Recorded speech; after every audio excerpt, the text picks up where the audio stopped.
Muito bem. Quem quer ser o próximo a apresentar?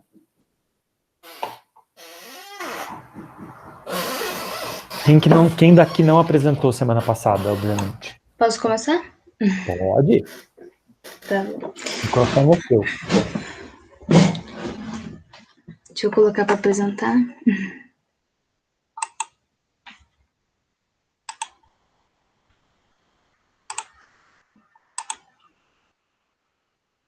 Estão vendo minha tela já?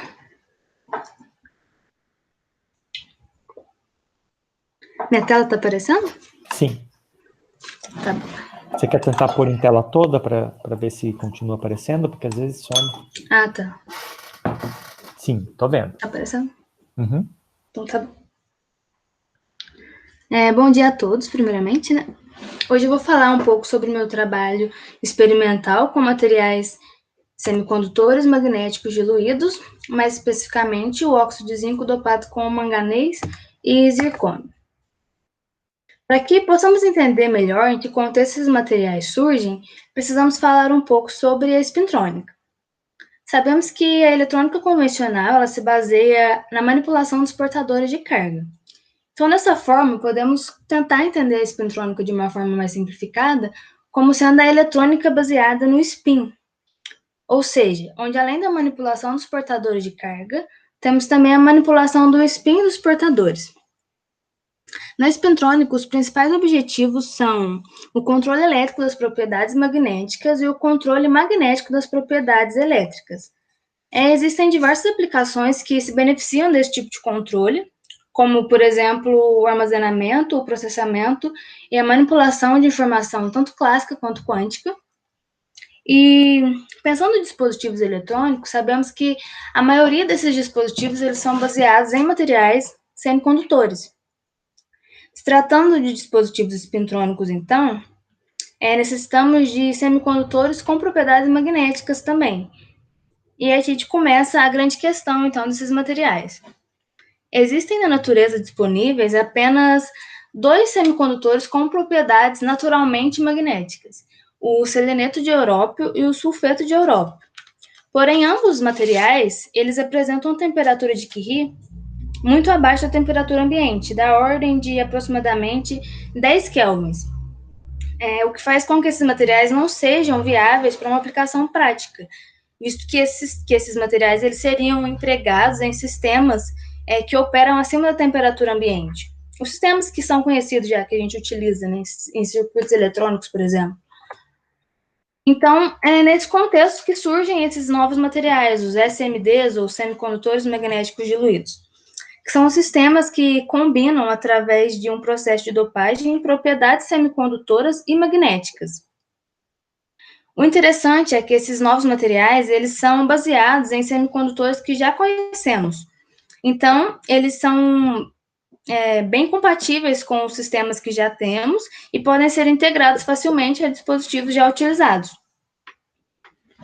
No ano de 2000, uma previsão teórica apontou que semicondutores de gap largo, como o óxido de zinco e o nitreto de galho, se eles fossem dopados com metais de transição, eles apresentariam temperatura de Curie muito acima ou acima da temperatura ambiente.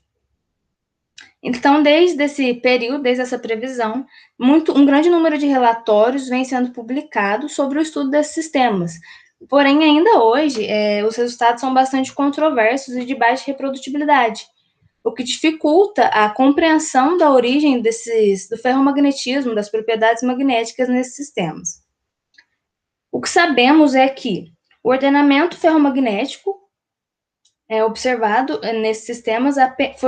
nesses sistemas apenas em materiais nanométricos.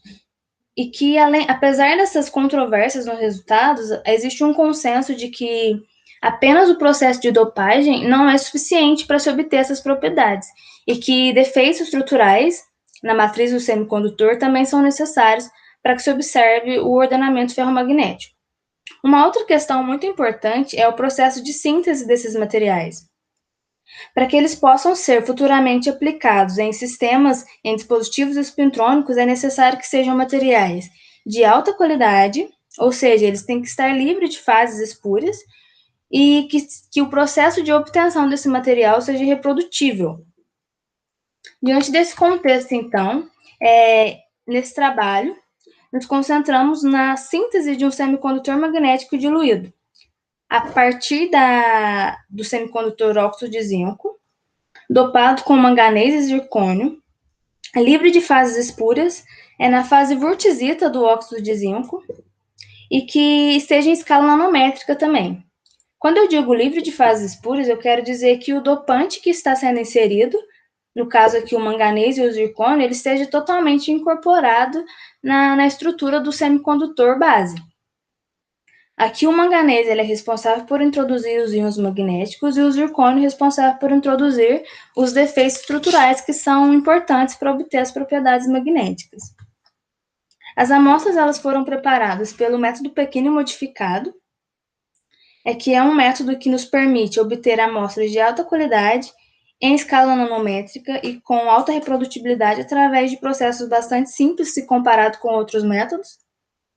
E todos os parâmetros aqui de condição de síntese, temperatura e condições de queima foram determinados através de testes experimentais. O processo de caracterização estrutural das amostras foi realizado usando a difração de raio-x e a espectroscopia de espalhamento Raman.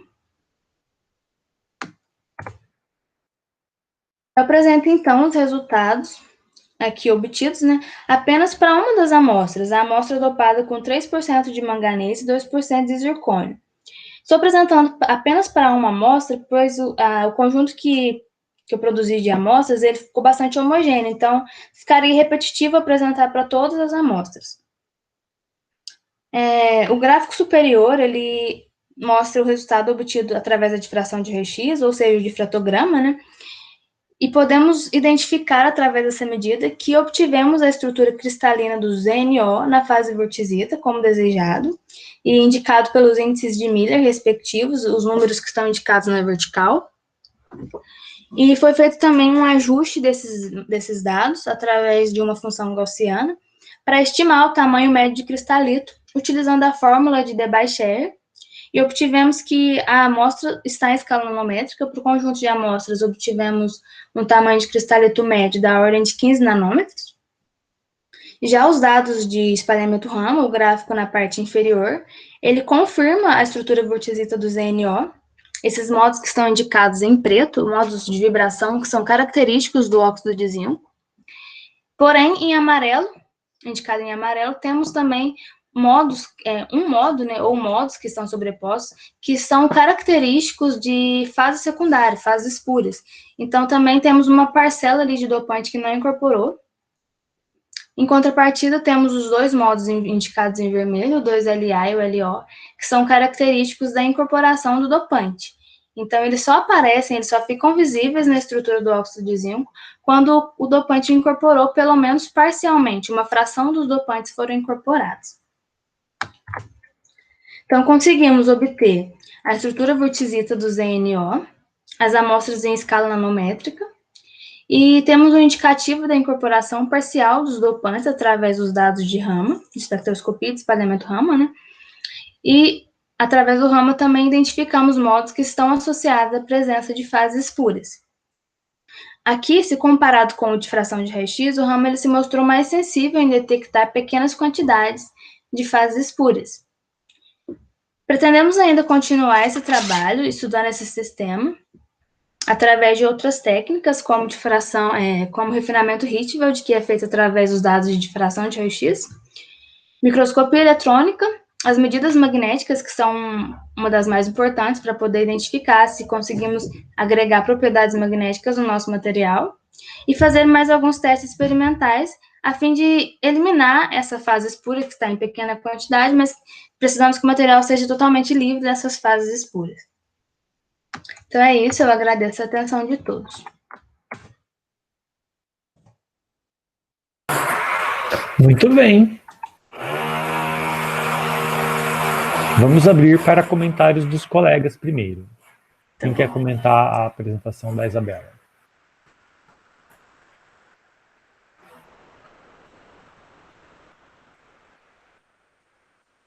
Lembrando que é através dos comentários dos Oh. colegas que a gente aprende. Alguém quer comentar, vamos lá. Oi, Isabela.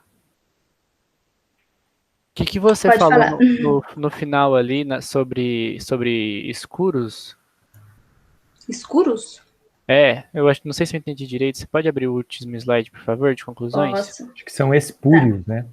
Espúrias, isso. Isso. Uhum. Você quer saber o que eu falei? Sim. O tá. que são essas fases espúrias? Tá, certo.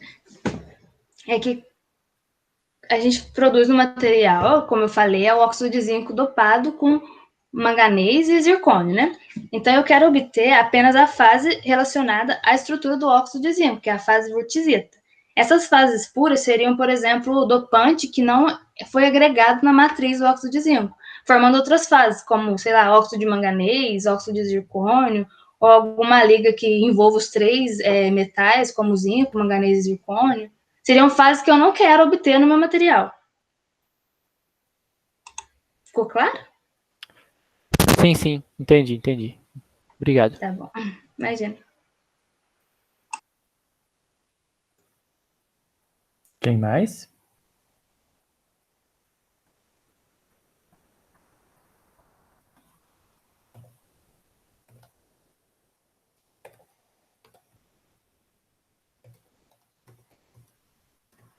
Bom, eu gostei bastante da sua apresentação. Eu quero especialmente comentar a disposição dos elementos gráficos e a clareza, a escolha de cores, o tamanho das fontes, tudo muito balanceado e adequado, apesar de eu não ter falado sobre essas coisas ainda, isso é importante. E eu só vou dar uma sugestão que, assim, você fala super bem, muito claro, mas se tem um porém só, é que eu não senti ainda a ideia de aplicar a tática de contar a história, que é a filosofia por trás do exercício. Você quer explicar para a gente o que você pensou quando você montou a apresentação?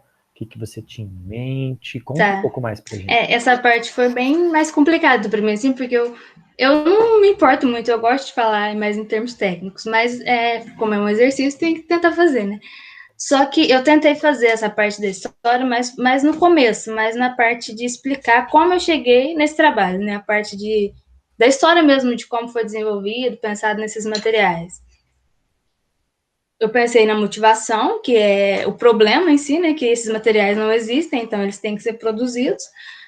Só que eu fiquei um pouco confusa, como que eu ia resolver no final, tipo, dar uma solução para a história, né, para o problema. O resultado é experimental, então ele pode não ser muito satisfatório, né, porque não deu totalmente certo.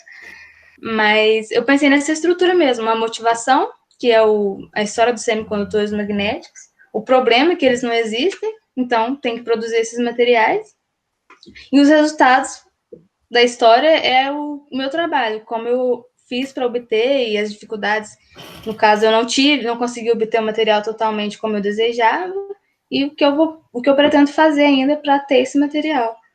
Mas eu concordo que não ficou muito não ficou tão explícito assim a história, talvez só eu tenha percebido. E ficou ótimo agora do jeito que você falou, o que mostra que assim, você entendeu o conceito.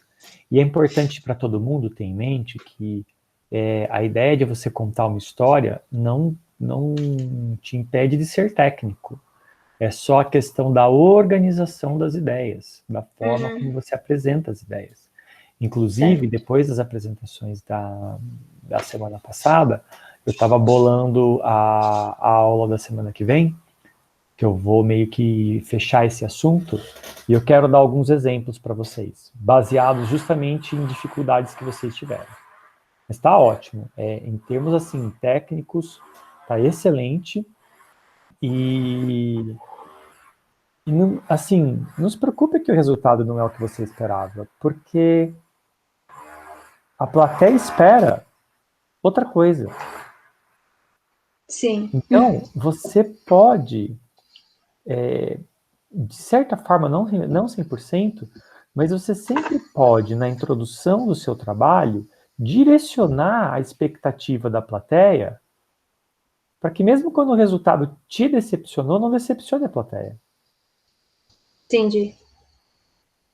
Então, tem bastante flexibilidade ainda que você pode explorar. Você fala super bem e organiza seu pensamento e a sua apresentação em termos visuais super bem.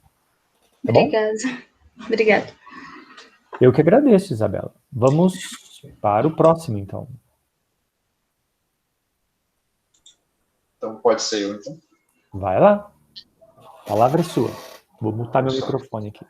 Tá. Isabela, acho que você está apresentando ainda.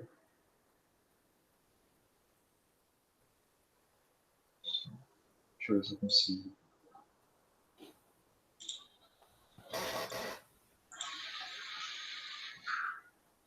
Todo mundo conseguindo ver a apresentação? Sim. Então, hoje eu vou falar um pouco sobre o meu trabalho de conclusão de curso, intitulado Simulações do Fenômeno Quântico, de Treinamento Quântico, Aspectos Didáticos, Teóricos e Experimentais, que teve como objetivo estudar de forma qualitativa e quantitativa o fenômeno de treinamento quântico via analogia óptica, fazendo uso de prisma de parafina e também de ondas eletromagnéticas. E tal experimento tem como objetivo demonstrar o fenômeno quântico de forma didática e de baixo custo, tanto para o ensino médio ou da faculdade. Na mecânica clássica, quando a energia mecânica total de uma partícula é menor que a energia potencial de uma barreira de potencial, a partícula não consegue passar pela barreira, ficando assim confinada onde ela está. Já na mecânica quântica, damos tratamento ondulatório para as partículas, e dependendo das condições da barreira, como a largura, a altura e também da energia da partícula, caso essas condições sejam satisfeitas, a partícula tem a probabilidade de passar pela barreira. E quando isso acontece, dizemos que a partícula tunelou a barreira. Para isso, precisamos usar as equações de Schrödinger. Vamos, então, utilizar, sendo um fenômeno então, puramente ondulatório, podemos fazer o uso, então, de outros tipos de onda para descrever tal fenômeno, e também fenômenos ondulatórios. Neste caso, vamos utilizar ondas eletromagnéticas e também o princípio da óptica e de reflexão interna total frustrada. Então, para descrever esse fenômeno, vamos utilizar um arranjo experimental, onde temos dois prismas de parafina com índice de refração de 1,5, fontes de onda na faixa do micro-ondas e receptores. A onda incide no prisma e na região do parafina A temos a condição de reflexão interna total, caso em que a onda não penetra no ar, sendo uma analogia ao fenômeno quântico, quando a partícula não consegue atravessar a barreira, quando ela não tem energia suficiente. O experimento, eu vou falar um pouco sobre o experimento, que consiste, então, no gerador, que incide uma onda na condição de reflexão interna total no prisma. Posicionamos um detector para detectar a onda que é refletida, o RX1, e um outro detector para detectar a onda que é transmitida. Neste caso, temos três regiões: a região do primeiro prisma, a região do A e a região do segundo prisma. Na região do A, ao resolvermos as equações de Maxwell, temos uma onda que é atenuada com a distância, que é a chamada onda evanescente, como no caso da partícula no interior da barreira. Ao variar a região do A, que é a mesma coisa que variar a largura da barreira de potencial, alteramos a transmitância, que é o coeficiente de transmissão, que vamos chamar de T. E se dividimos o valor de L, aumentamos o valor de T, ou vice-versa. Fizemos isso, então, para o nosso experimento. Medimos de 0 até 30 milímetros em passos de 1 milímetro. E, no caso, onde tínhamos os fios completamente afastados, percebemos que a onda estava praticamente sendo refletida, como mostrar no detector 1. E quando eles estão praticamente juntos, temos a onda que é praticamente transmitida, no caso da imagem B. Podemos então fazer um ajuste dos dados obtidos e podemos ver que eles estão de acordo com a teoria. Temos que a soma de R mais T, que é a soma da reflectância e da transmitância, tem que ser igual a 1, onde obtivemos um valor bem próximo, sendo assim, os nossos dados estão de acordo com a teoria. E também temos que a soma de T mais R não depende de R. Temos então um experimento simples, que é possível verificar de forma simples o fenômeno de treinamento quântico através de uma analogia óptica. Podemos com ele demonstrar um fenômeno quântico de forma didática em aulas ou apresentações para alunos do ensino médio ou da faculdade. Então, isso apresentação.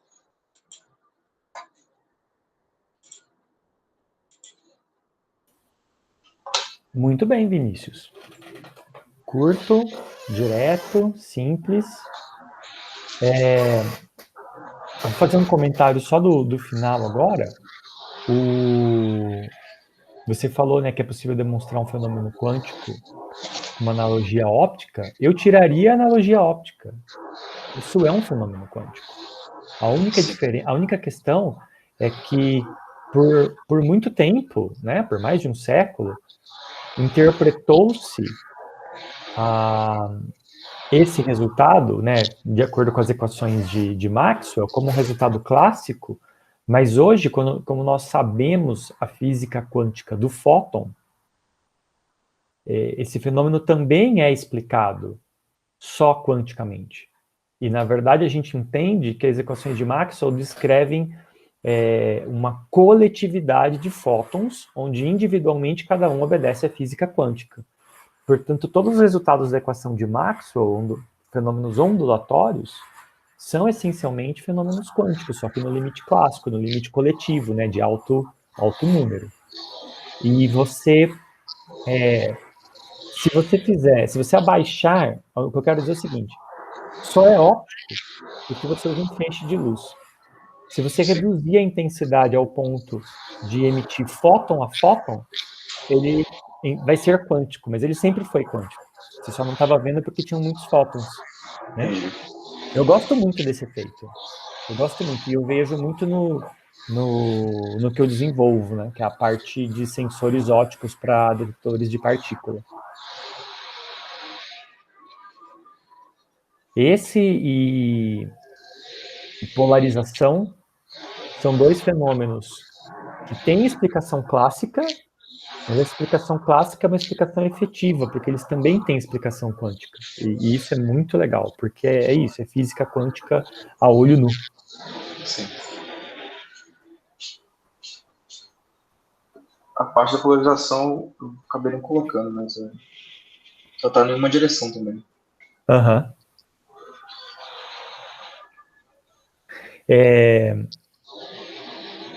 Não, só puxando um paralelo,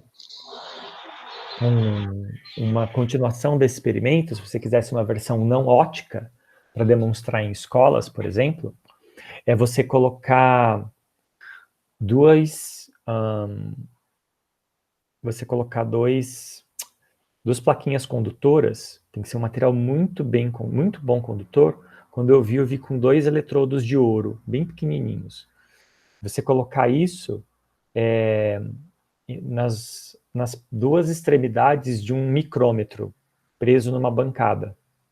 E aí, então eles não estão se tocando, porque cada um está de um lado do micrômetro. Você pode virar o parafuso do micrômetro e aproximar e afastar eles quanto você quiser. E aí você passa por ali, você coloca um potencial elétrico.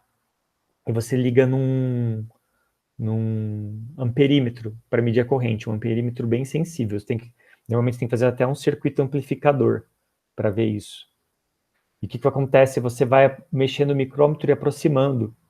E conforme você vai aproximando, você começa a ver a corrente de tunelamento, que é o princípio do funcionamento do microscópio de tunelamento. Você começa a ver os elétrons tunelarem pelo ar de um eletrodo de ouro para o outro.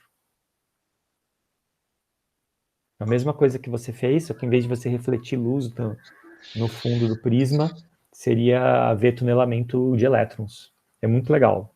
É legal porque você pode colocar qualquer barreira ali, isolante, e não muda a corrente, porque o elétron está tunelando. Você não tem como você mudar o potencial só por colocar, por exemplo, uma folha de papel, alguma coisa no meio. E aí o estudante fica de boca aberta, assim, como que está tendo corrente? Não tem nada. Como que o elétron está passando? Bem legal também.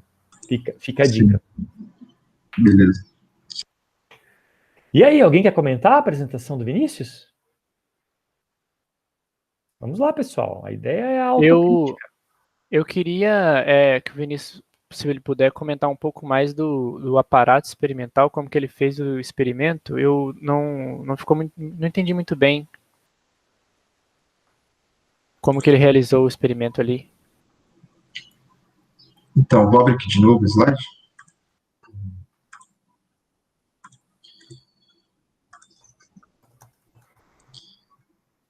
Aqui tá os dois prismas. Estão conseguindo enxergar? Vocês estão me ouvindo? Sim. Sim, Vinícius. Então, tem os dois prismas. Quando eles são completamente afastados, a onda é totalmente refletida por esse detector. E quando eles estão juntos, a onda é totalmente transmitida. Nesse detector aqui. Aí eu fui pegando eles e afastando. E fui medindo, fui anotando os valores da voltagem que dá. E fui calculando.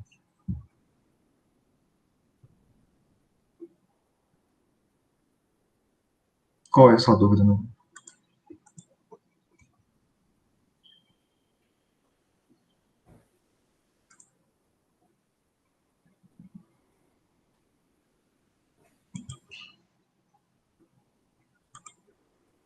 Era mais ou menos isso?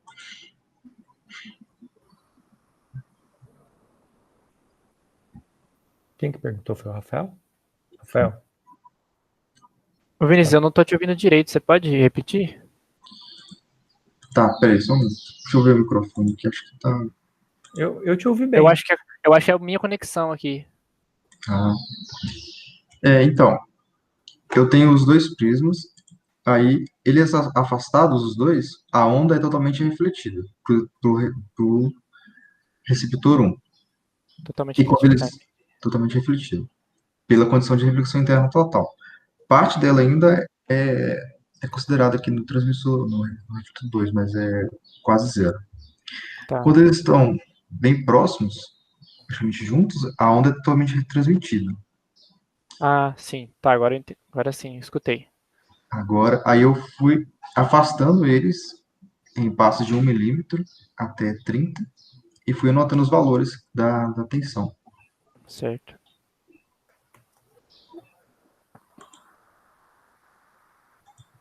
Era mais ou menos isso. Tá. E aí é esse gráfico que você mostrou. Tá, Sim. tá, agora eu entendi. Entendi certinho. Consegui escutar e entendi.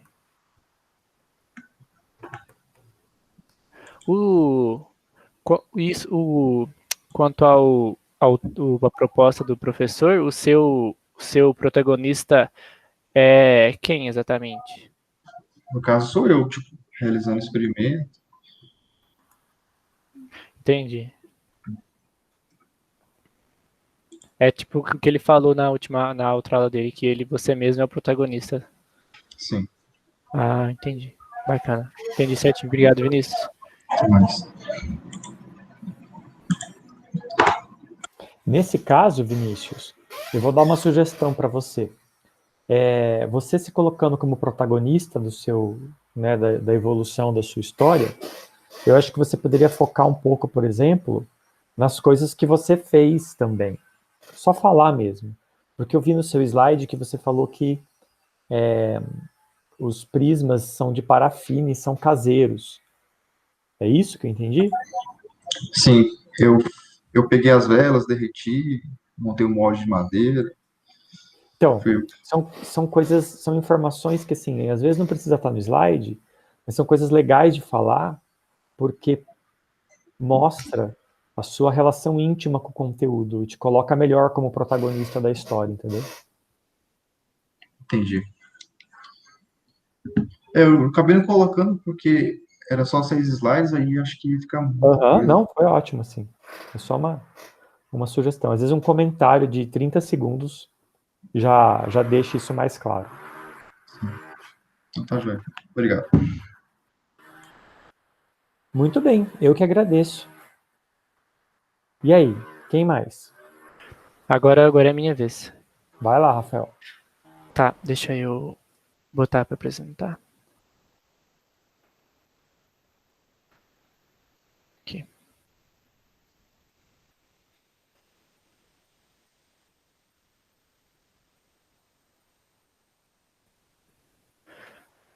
Pá. Todo mundo consegue ver? Sim. Tá. Bom, assim como o Vinícius, eu escolhi para falar sobre o que foi o tema do meu TCC, e esse tema é sobre o Qiskit e como a gente pode aplicar ele para ensinar conceitos de informação e de computação quântica. Quem me orientou no meu TCC nesse trabalho aqui, e ainda me orienta até hoje, é o professor Aníbal. Bom, Qiskit. O que é isso? Que termo é esse? Provavelmente nenhum de vocês ouviu falar. O Qiskit, ele é uma plataforma que foi criada e é mantida pela IBM, e você utiliza ela para trabalhar e criar algoritmos de computação quântica. O Qiskit, ele foi criado e lançado pela IBM para facilitar a utilização de algoritmos e de programação quântica para pesquisadores e usuários. Porque antes da IBM lançar o Qiskit, você precisava de muitos conhecimentos prévios de algoritmo básico, de computação básica, de computação quântica e de computação e de mecânica quântica para você conseguir utilizar os computadores quânticos. O que eles fizeram foi criar uma plataforma onde você pode acessar e fazer tudo que você precisa sem conhecimentos básicos necessários. Eles é como se fosse uma plataforma user-friendly, assim, para que mais pessoas pudessem fazer uso da computação quântica e a área avançar mais rápido. Foi a primeira tentativa de abstração de criação de uma computação quântica de alto nível. Alto nível no sentido de que tudo é mais simples e mais fácil de ser utilizado, assim como hoje em dia você tem compilador, o Python, por exemplo, é uma computação de alto nível. Você dá comandos rápidos e básicos ali para efetuar a sua programação. Você não precisa de todo um algoritmo enorme para um comandinho básico. E para a gente fazer o uso do Qiskit, basta a gente se cadastrar na plataforma da IBM. Você se cadastra lá, eles te fornecem um token de acesso e você consegue utilizar de forma gratuita os computadores quânticos da IBM nessa plataforma. O Qiskit, ele tem 4 bibliotecas básicas para operar o seu funcionamento. A biblioteca Terra, que ela é a base estrutural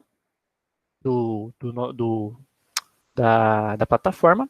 Ela fornece a otimização automática que você teria que fazer com seu conhecimento básico, assim, que você não precisa ter mais. Ela automaticamente otimiza seus algoritmos para funcionar. A biblioteca Aqua, ela é ferramentas aplicadas de computação quântica em dados reais. Ela é principalmente utilizada em química quântica, em simulações de moléculas e de átomos. O que mais tem utilizado hoje em dia é a química quântica. E os trabalhos sobre física de matéria condensada, como a do Isabela e do Vinícius, estão começando agora a serem feitos. Por exemplo, dia 21 agora saiu assim, o primeiro grande artigo assim, com resultados em física da matéria condensada utilizando computação quântica. Saiu esse mês, assim, então é uma coisa bem recente.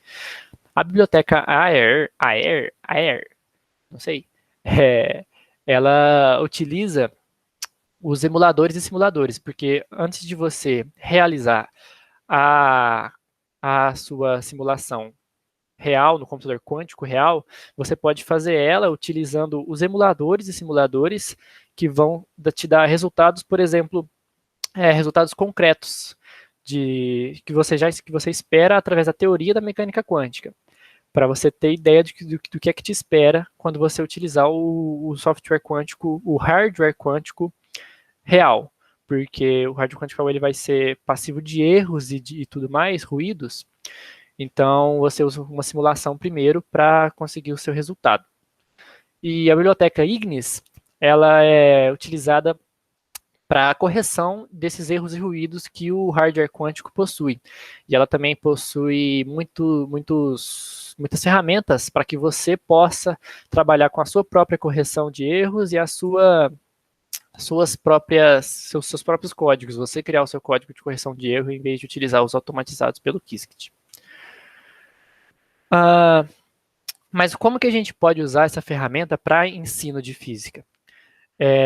O que a gente fez no trabalho, o professor Aníbal e eu, a gente pegou conceitos que são fundamentais para a computação quântica, que eu citei 3 ali, são o fundamento de teletransporte, superposição de estados e ação fantasmagórica à distância, onde você pode utilizar o hardware quântico e os simuladores para demonstrar praticamente assim, demonstrar praticamente esses fundamentos básicos de forma rápida, sem que você tenha que levar 2, 3 aulas para demonstrar só uma matriz, só uma conta sobre um desses processos. Rapidamente ali no Qiskit, você consegue criar um algoritmo que demonstra esses 3 fundamentos que eu citei e muitos outros da mecânica quântica. Em uma aula você consegue demonstrar mais de um até, que é o que era o nosso objetivo principal. Eu peguei aqui um algoritmo quântico, esse aqui é um algoritmo criado lá no Qiskit, que demonstra para a gente o segundo termo listado, a superposição de estados. Esse algoritmo aqui, ele vai criar 2 qubits, que na computação clássica a gente tem os bits, na computação quântica a gente tem os qubits. 2 qubits em estados superpostos de 0 e 1, em que ambos estão em superpostos. 50% de chance de você encontrar ele no estado 1, 50% de chance de você encontrar ele no estado 0, tanto para o qubit 1 quanto para o qubit 2. E o Qiskit te dá esse resultado em menos de 2 minutos. Mostra tudo para você, enquanto que se você fosse fizer as matrizes e abrir as contas numa sala de aula tradicional na lousa, você ia demorar uma aula, talvez 2, só para abrir as matrizes e explicar passo a passo para os seus alunos. Aqui é o resultado que ele dá para a gente no hardware quântico real. Era esperado que tudo fosse 25%, igual eu falei, mas ali a gente tem, na verdade, alguns, por exemplo, 25.2, 23.9, uns erros e ruídos aqui, que é fruto do estado da arte, do hardware quântico que a gente tem hoje. E o que eu tinha para falar rapidamente aqui era isso, que o Qiskit, com esse trabalho que a gente fez, a gente conseguiu mostrar que ele sim é muito bom para resolução e demonstração de conceitos quânticos em sala de aula, que tradicionalmente a gente demoraria muito tempo para explicar para os alunos, fazer eles entenderem, enquanto que utilizando a simulação e fazendo as contas no computador quântico real, a gente consegue explicar e demonstrar em poucos minutos, bem rapidamente, assim, bem mais dinâmico, digo eu. E é isso.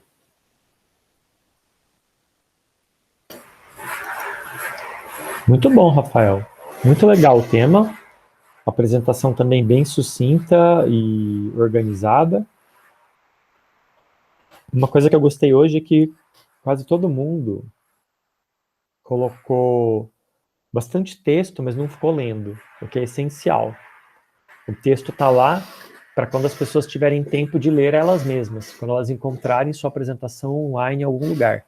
Não para você ficar lendo, e ninguém ficou lendo. Isso foi ótimo. Concordo com o Thales. O professor Thales falou, todo mundo fala super bem. Concordo. Alguém tem alguma pergunta para fazer para o Rafael sobre o Qiskit? Que, aliás, é um negócio muito legal. Não faz nem 5 anos que eu estava falando em sala de aula, os alunos me perguntando dos computadores quânticos que estavam surgindo. Eu falo assim, gente, você não vai ter computador quântico em casa por um tempo. Assim como foi há muitos anos atrás, né, no começo da computação, a ideia é você ter máquinas que as pessoas acessem remotamente, ainda mais por causa das necessidades de um computador quântico, de resfriamento, de manutenção. Não é uma coisa que você tem em casa ou que você tem na sua empresa. E aí, rapidamente, isso casou com a ideia de nuvem, né? E computação distribuída. Então, rapidamente, hoje a gente tem acesso, né, submeter tarefas a computadores quânticos. E é interessante porque você não está falando de...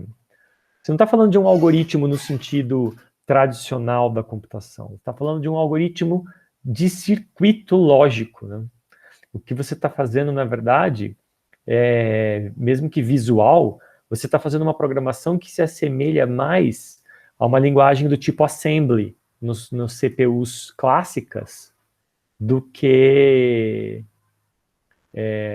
a programação que a gente faz normalmente. Então, para quem sabe, eu não sei se vocês sabem o que eu estou falando, mas quem faz programação de baixo nível, são programações onde você não fica falando para a CPU, se isso, então aquilo. Não, você manipula os bits dentro da CPU. Você usa uma linguagem chamada assembly.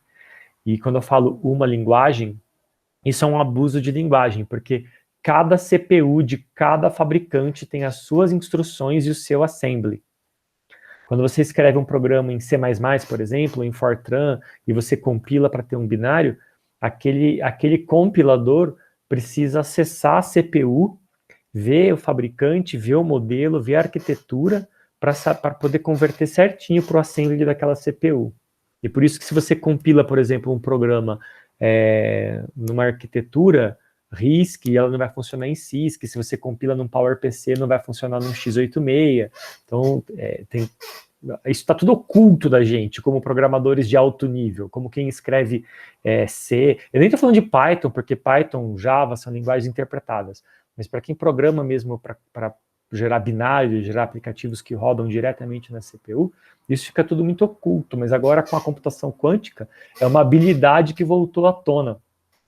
Então, programação de baixo nível, que é você olhar para cada bit e saber o que o bit está fazendo, vai voltar muito rápido, assim como há 40 anos atrás era a única forma de você programar nas CPUs clássicas, atualmente é a única forma de você programar. Isso é para esses bloquinhos aí, esses circuitos lógicos que você está mostrando, isso é praticamente você programar em assembly. A diferença é que o assembly, você tem palavras-chave para essas operações. É só isso que muda.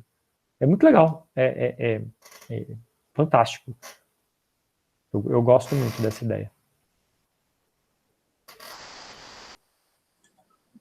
Alguém mais quer comentar? Vai lá, Vinícius. Acho que o Vinícius quer falar. E, Rafael, você falou sobre o artigo que saiu sobre estado sólido. Você sabe mais ou menos como é que é o resultado? Como é que eles usaram para isso? Sim. O artigo que saiu esse mês, saiu dia 21 agora, é sobre silicone. É tudo bem inicial, porque até na própria química molecular, na química quântica, que é o que mais tem avançado, a gente não consegue fazer muita coisa ainda com o estado da arte atual. O que saiu o artigo de física da matéria condensada é sobre silicone. Eles calcularam a energia de base, a energia zero, E0 da estrutura do silicone, e conseguiram... Acho que você quer dizer silício, né? Isso, perdão, exatamente. Em inglês as palavras são parecidas. Isso, é verdade, exatamente. Perdão, é silício, exatamente isso. Do silício, eles calcularam a energia inicial de um cubinho de silício lá, e conseguiram calcular os níveis de elevado de energia, E1, E2, E3. E aí, com isso, eles publicaram esse artigo, mas só com cálculo do níveis de energia, que é a primeira vez, é o primeiro artigo que tem sobre matéria condensada, né, nessa área de computação quântica. Ah, sim. Vou dar uma lida mesmo. Eu tô tentando encontrar o artigo aqui, mas tá difícil. Deixa só, eu vou ter que compartilhar o meu PDF aqui, rapidinho, só para mostrar para você. Deixa eu alterar aqui na apresentação. Vou mudar a tela.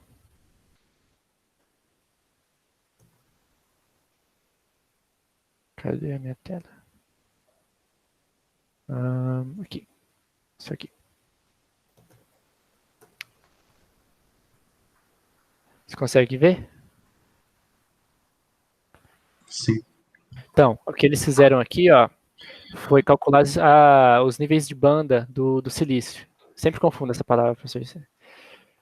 Aí, cadê? Eles mostraram aqui os níveis de energia nos resultados, comparando com o algoritmo clássico com os dois hardwares quânticos que eles usaram. Eles usaram o do IBM, que eu mostrei, o Qiskit, e o outro que é o Rigetti, que é outra estrutura de nuvem que existe também, similar ao da IBM.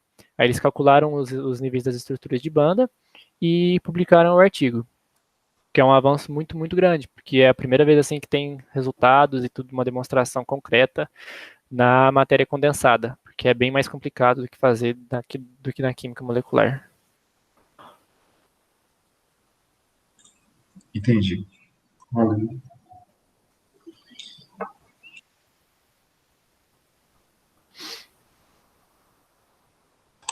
Rafael, Ah, legal. Vai lá, Isabela. sobre a parte da estrutura que você perguntou também aquela hora pro Vinícius, eu não consegui ver, eu tenho um pouco de dificuldade para ver isso. Como que você pensou em contar a história? Eu também tenho. Eu também tenho muito mais até. Perguntei pro professor, ele me ignorou. Mandei para ele perguntando no Slack, ele só me ignorou. Mas o que eu tentei fazer foi usar o Qiskit como protagonista da história. Aqui, deixa eu voltar para a minha apresentação. Daí aqui, vocês estão vendo de novo? Sim.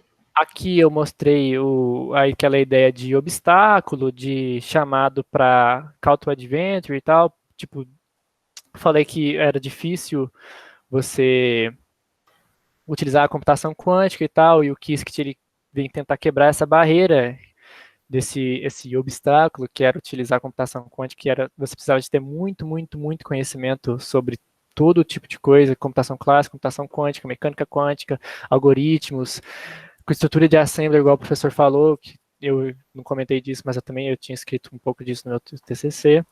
E aí, aqui é aquela quedinha, assim, eu explico um pouco sobre o Qiskit, como que ele funciona, é aquela parte que eu lembro do gráfico que o professor mostrou na primeira aula de coisa, que desce assim os nervos e tal, e aqui eu mostrava a solução, o clímax sobre o Qiskit, que é para que ele mesmo serve, é ele em ação mesmo, resolvendo o problema que eu e o meu orientador colocamos, que era usar ele para ensinar a mecânica quântica.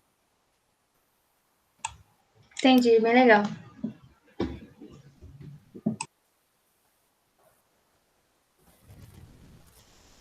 Mais alguém? Professor, posso falar rapidinho? Pode, Bruno.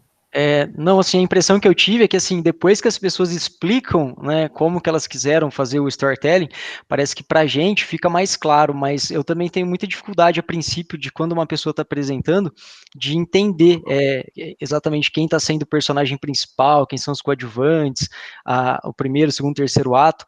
Então eu senti dificuldade, na verdade, nas 3 apresentações hoje, mas depois que, por exemplo, a Isabela explicou um pouquinho, agora o Rafael também explicou, parece que a nossa cabeça parece que fica um pouco, dá uma clareada, sabe? Mas, a princípio, e uma coisa que eu não sei se é fato ou não, mas é uma percepção minha, parece que quanto mais técnico o assunto, talvez mais difícil da gente encaixar esse storytelling. Não sei, uma percepção que eu tive aqui. Sua percepção está na direção certa. Realmente é mais difícil. E existem outras técnicas, né? Como o próprio Tales, que usou outra técnica. Essa não é a única, não? Eu coloquei essa técnica para vocês simplesmente como uma janela, uma forma de vocês enxergarem que fazer uma apresentação não precisa ser simplesmente parar ali e narrar uma sequência de slides. Você pode ter uma ideia por trás da sua forma de comunicação. E existem várias, né? Agora, realmente, quanto mais técnico, mais difícil, e essa sensibilidade que você teve, né, de enxergar que quando a pessoa, depois que a pessoa explicou a ideia por trás, a gente consegue enxergar, isso só mostra que todo mundo entendeu o que era para fazer, todo mundo entendeu a ideia por trás. A gente só não tem ainda o traquejo, a prática de colocar isso no slide, de colocar a sua apresentação. Porque quanto mais a gente vai praticar, mais a história vai fluir. E a ideia não é que a pessoa que está do outro lado saque, esse é o personagem. Não é essa a ideia. A ideia é cativar a sua audiência e transmitir a sua informação. Esse é o objetivo. Se você consegue fazer isso, mesmo que a pessoa não consiga identificar os elementos, é como um bom truque de mágica, né? A pessoa não tem que saber o seu segredo para o truque dar certo. Se ela souber, tudo bem. Mas ela não tem que saber, ela tem que sentir, passar pela experiência. Então, o objetivo é esse, não tem problema que a pessoa não perceba. Agora, nós que sabemos, é o nosso exercício, a gente sabe o que olhar, e a gente não consegue ver até o momento em que a pessoa fala, isso mostra que a gente precisa praticar. Seja esta técnica ou outras técnicas. A habilidade de falar e de se expressar é algo que vem com a prática, de qualquer maneira. Tá bom? Sim, concordo, professor. Legal. Eu não estava anotando, mas tem mais alguém para apresentar hoje? Professor, eu faltei na última aula, eu fiquei meio enrolado com o serviço, eu não pude participar. Eu não apresentei ainda. Não sei se daria tempo de eu apresentar hoje. Se o pessoal tem sim. compromisso depois, não sei. Não, eu quero encerrar hoje. Todo mundo tem que apresentar hoje. Ah, beleza, então. Então eu posso compartilhar a tela aqui para a gente começar? Vamos lá, o microfone é seu. Beleza.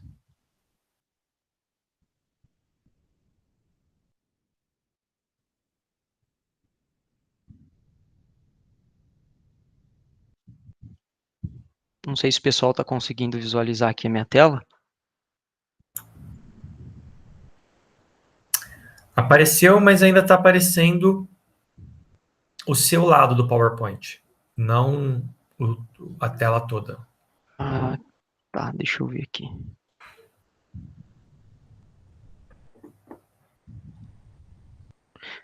Que eu estou usando duas telas, eu não sei se isso...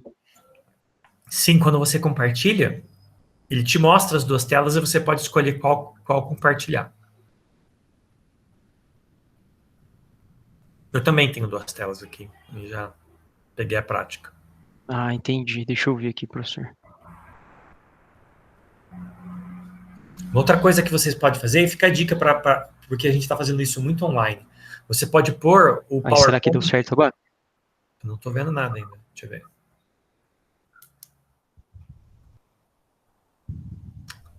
Eu estou vendo uma tela preta.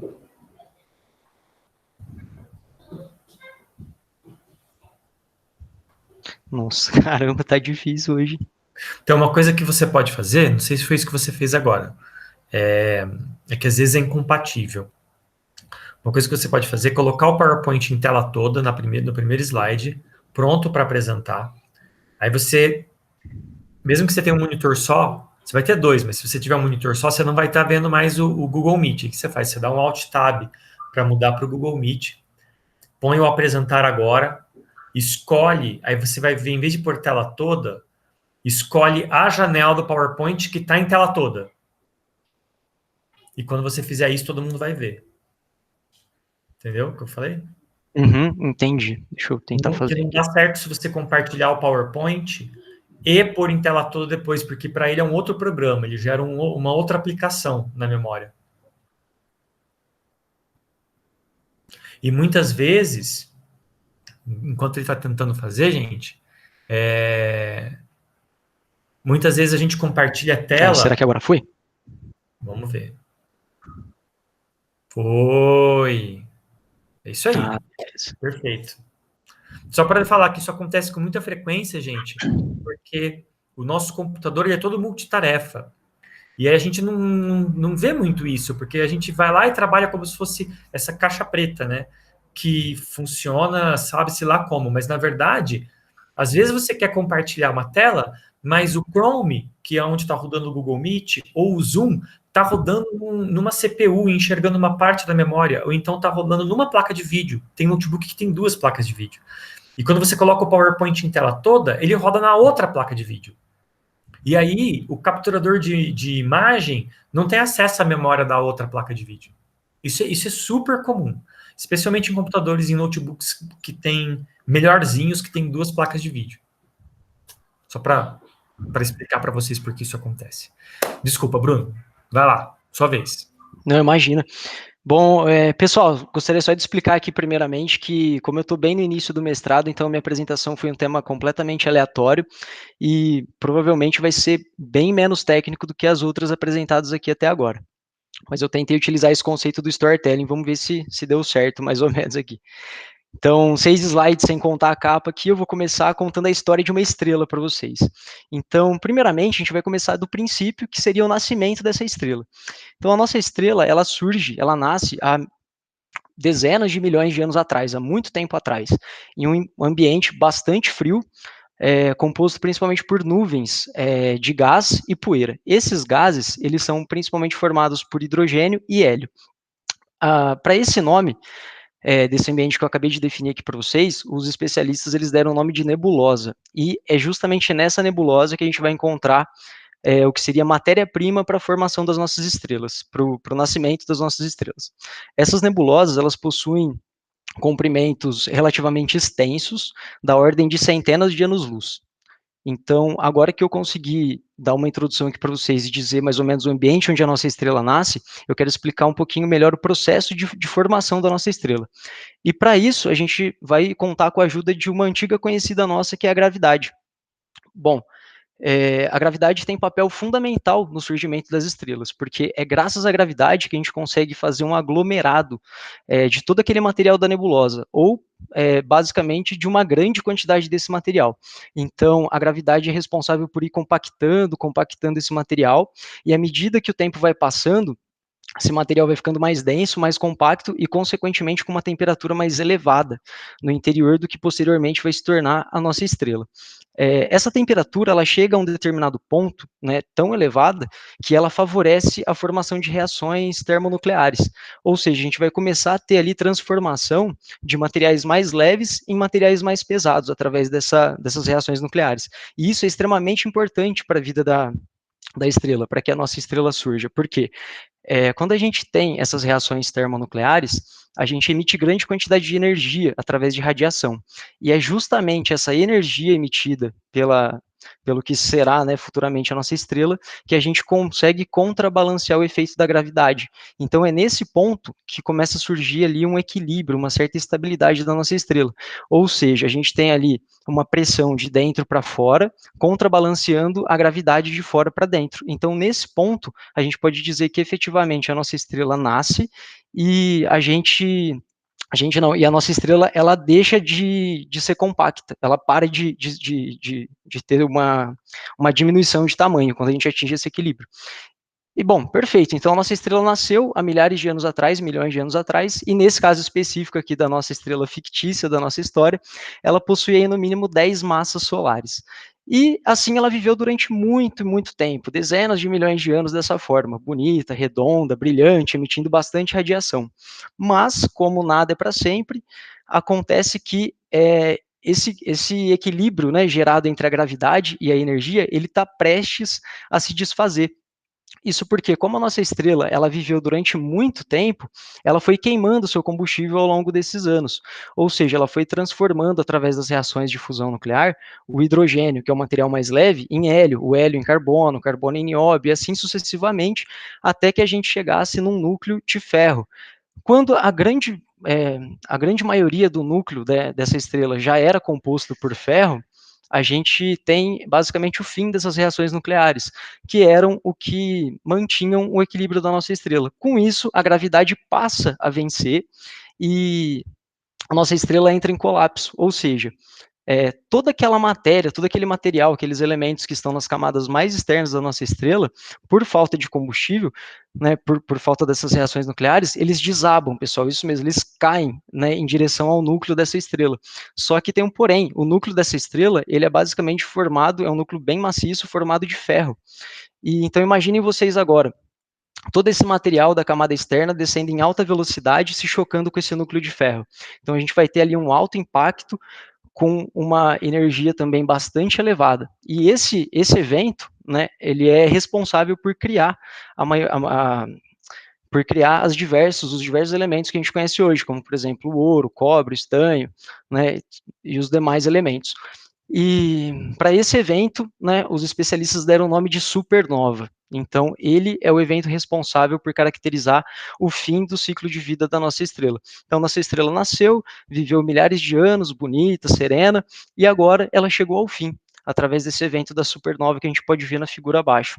Porém, nada ainda está perdido. Como eu disse lá no início, que a nossa estrela era uma estrela supermassiva, que tinha pelo menos 10 massas solares, então a gente pode dizer que a matéria residual que essa estrela ainda tem, né, do seu núcleo, ainda é um material muito massivo e que ainda existe exerce, né, uma força gravitacional muito forte nos elementos ao seu entorno. E agora, como não mais a gente tem as reações nucleares ali para conter o efeito da gravidade, a tendência é que esse material ele diminua cada vez mais, ele fica cada vez mais compacto e que a sua massa cresça cada vez mais, porque como ele tem uma alta gravidade, ele vai começar a atrair os elementos ao seu entorno. E aí a gente chega aqui como que uma fênix, né, que ressurge das cinzas, a gente tem a formação de um buraco negro estelar, ressurgindo aí dos vestígios, né, dos restícios da nossa estrela, da nossa antiga estrela morta. E o que seria esse objeto, né, que eu diria que é um tanto quanto interessante, esse buraco negro estelar? Ele é um ponto no espaço, onde existe um campo gravitacional muito forte.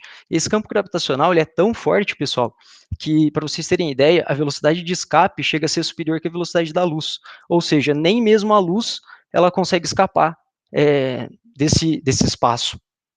E como eu falei, como a gente não tem mais aquelas reações que impedem a gravidade de agir, a gente vai ter cada vez mais. Opa, desculpa, pessoal. A gente vai ter cada vez mais aí uma grande concentração de massa em um espaço infinitamente pequeno, ou seja, a gente vai ter uma densidade infinita que é caracterizada por uma singularidade. E aí, infelizmente, eu tenho que dizer para vocês que eu não consigo dar maiores explicações sobre a singularidade, acredito que a grande maioria das pessoas não consiga, porque ela fica exatamente no centro do buraco negro, ou seja, a gente não consegue retirar informações a respeito dessa singularidade, sobre o que exatamente acontece ali dentro. E para fechar aqui a nossa apresentação, eu poderia muito bem ter dito para vocês no início da apresentação que essa estrela fictícia, ela poderia ser chamada de objeto AT 2018, conhecido aí carinhosamente pelos pesquisadores desse projeto como DECOL. O DECOL, pessoal, esse objeto, ele foi observado em junho de 2018 através dos telescópios do Atlas, no Havaí, a mais ou menos 200 milhões de anos-luz da Terra, na constelação de Hércules. E por que eu digo para vocês que a gente poderia ter chamado a nossa estrela fictícia do objeto aí do DECOL, né? Porque, segundo esses especialistas, eles acreditam ter visto aí, em 2018, o que seria a transformação de uma estrela morta, né, no caso de uma supernova, exatamente um buraco negro. Então, esse evento ele teve aí aproximadamente de 10 a 100 vezes a luminosidade de uma supernova convencional. E outro fato interessante a respeito disso é que ele foi extremamente curto quando comparado, por exemplo, com as escalas astronômicas que a gente tem. Então, esse evento ele durou apenas 16 dias, sendo que no 16º dia a gente teve uma completa escuridão, que seria, segundo os pesquisadores desse projeto, a transformação completa do que era a supernova em um buraco negro. E com isso eu encerro a apresentação, pessoal.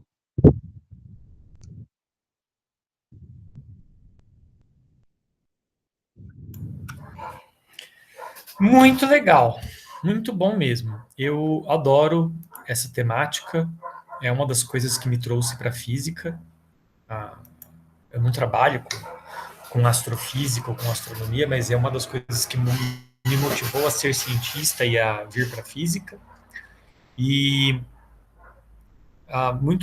gostei bastante da sua apresentação. Claramente, o personagem seu é a estrela, né? Você contou a vida da estrela, não tem como escapar muito disso. E eu gostei bastante da organização e da explicação, da sua entonação. Muito bem. Alguém quer fazer perguntas para o Bruno?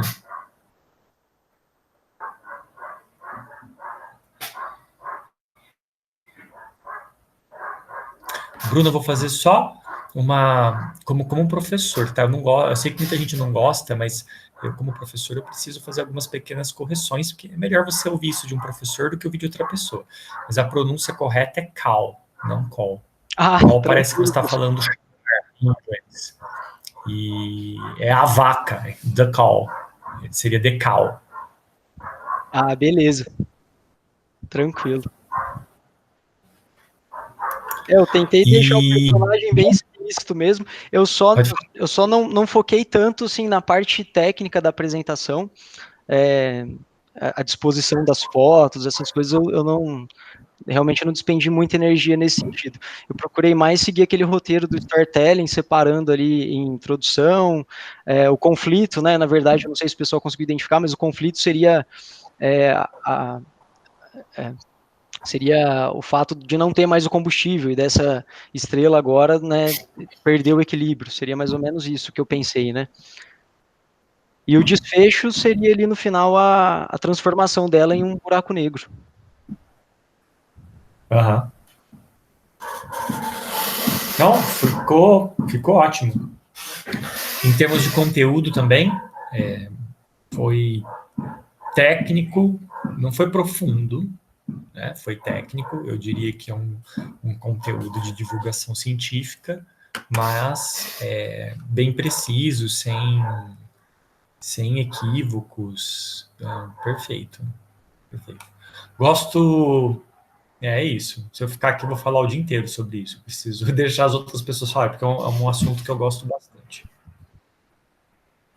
Eu trabalho com simulação, como vocês já devem saber, de falar várias vezes, e um dos grandes mistérios nessa área, como o Bruno falou, é que a explosão da supernova, a gente acredita que ela aconteça porque o núcleo colapsa, então o núcleo da estrela fica tão denso que ele cruza o limite de Schwarzschild, e aí o núcleo colapsa.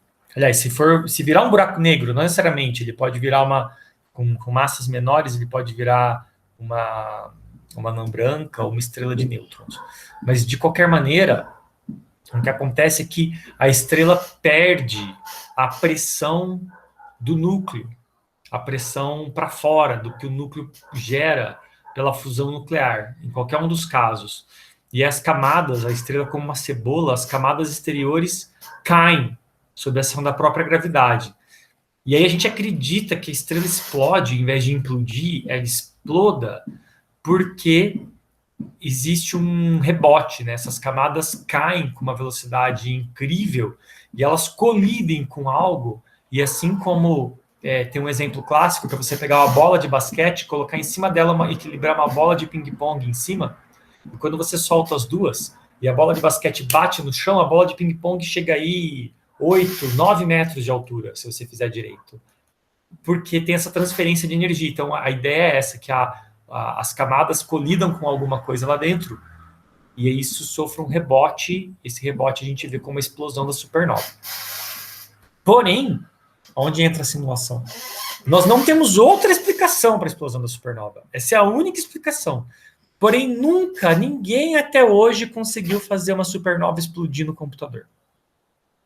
Todas as simulações que você vê até hoje, se você procurar no YouTube, os vídeos da computação gráfica mostrando explosão, tudo é feito com uma coisa que assim, a gente força a explosão. A gente vai lá no programa de computador e faz assim, ó, exploda, ejete a matéria com velocidade de escape. Se você não fizer isso, se você tentar simular desde o começo o colapso da estrela e esperar o rebote acontecer, ninguém nunca conseguiu simular isso. A gente tem uma dúvida no ar ainda. Se não acontece porque a simulação é falha, está faltando algum elemento físico, alguma lei da física que a gente não colocou ali, alguma reação nuclear, alguma coisa que faça isso acontecer, então nosso modelo de supernova está incompleto, ou porque não é assim que ela explode. E, recentemente, nós vimos uma estrela desaparecer. Uma estrela grande, que todo mundo esperava que fosse virar uma supernova, e ela simplesmente sumiu. Então, existe a possibilidade de que algumas supernovas, de fato, colapsem direto em buraco negro, sem deixar rastro. E aí o efeito, o rebote, não é uma coisa que sempre acontece, ele é uma possibilidade. Então, assim, é um leque muito grande de coisas. Eu posso, como eu falei, eu posso ficar aqui o dia inteiro falando, não é esse o objetivo da aula. Mas é um assunto muito, muito interessante mesmo. Eu gosto muito. Obrigado, Bruno, por me remeter a esse passeio pelas estradas da minha memória aqui, de quando eu estudei isso e do meu interesse por esse assunto. Isso mostra que a sua apresentação foi eficaz. Muito obrigado. Imagina, obrigado, professor. Eu fiquei na dúvida também, como eu estava no início do mestrado, eu não tinha nada para apresentar tecnicamente falando, assim como o TCC, essas coisas, né? E eu peguei um tema também que eu achava bastante interessante, que eu gostava, e aí acabei pegando esse tema da estrela. Não importa se você... assim, nós como físicos, nós sempre vamos ser chamados para falar sobre assuntos que nós não somos necessariamente especialistas. O mestrado e o doutorado torna você ultra especialista numa área, onde você se sente bem confortável para falar. Mas a nossa formação básica, ela é generalista, e as pessoas vão chamar a gente para falar de outras coisas. Então é sempre bom ter essa habilidade de falar sobre coisas pertinentes à física, mas que não sejam necessariamente aquele conjunto de conhecimentos que mora no seu círculo de amigos, assim, no seu círculo de intimidade. É bom fazer esse tipo de exercício, é bom expandir, sempre tendo em mente que você não é obrigado a falar daquilo que você não sabe, e você não é obrigado a falar em precisões só porque você foi chamado para falar de alguma coisa que não é a sua área. Atenha-se sempre aquilo que você sabe com absoluta certeza, e transmite aquilo com confiança que sempre vai dar certo.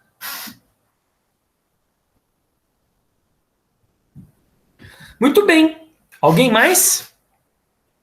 Acho que agora todos falaram, né? Se não estou enganado. Acho que sim, né? Que tá presente, sim. Eu acho que tá faltando o Yuri só, mas ele não tá presente. O Yuri não apresentou semana passada? Não, ele pediu para deixar para essa semana. Ele deve estar enrolado. Qualquer coisa ele apresenta no começo da semana que vem. Certo. Então, semana que vem, nós vamos falar ainda sobre apresentações, mas nós vamos falar sobre um outro assunto. Eu quero começar a entrar com vocês na questão do recurso visual. Que agora nós tivemos uma primeira experiência em como nos expressar, como organizar as nossas ideias para poder se expressar melhor e transmitir uma mensagem. Mas quando nós estamos na frente do slide, ou aqui atrás, né, da tela do slide, falando virtualmente, a composição visual, ela é muito importante. Mais importante do que quando você está presencial. Quando você está presencial, você é o foco. As pessoas olham para o slide, mas elas estão o tempo inteiro olhando para você também. Dá para dizer que pelo menos 50% do tempo as pessoas estão olhando para você. Ainda mais quando é uma pessoa que se comunica bem, que gesticula falando, que aponta para o slide. Você é o foco. Mas nesse mundo virtual, o slide é o foco. Sua voz está presente acompanhando aquilo, mas ela acaba se tornando um coadjuvante, ela é a ferramenta da comunicação. O foco fica deslocado para a sua apresentação. De qualquer forma, em qualquer uma dessas situações, é importante ter em mente que um slide não é só você jogar um monte de informação ali e ir falando. Dar atenção para o que você põe no slide é muito importante. E eu não tenho nada a reclamar do slide de ninguém. Todas as apresentações foram ótimas.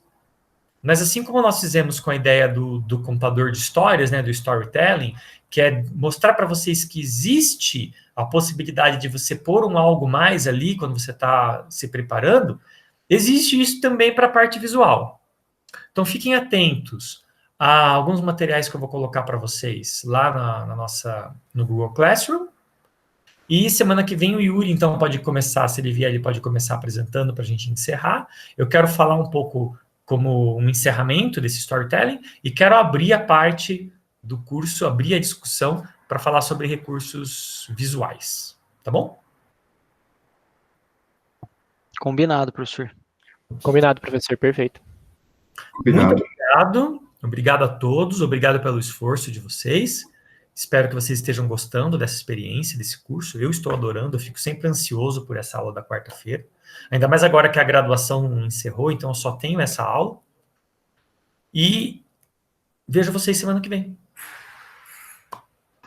Beleza. Fechado, professor. Até semana que vem. Até mais, pessoal. Tchau, Até mais. professor. Até mais. Boa semana para todo mundo.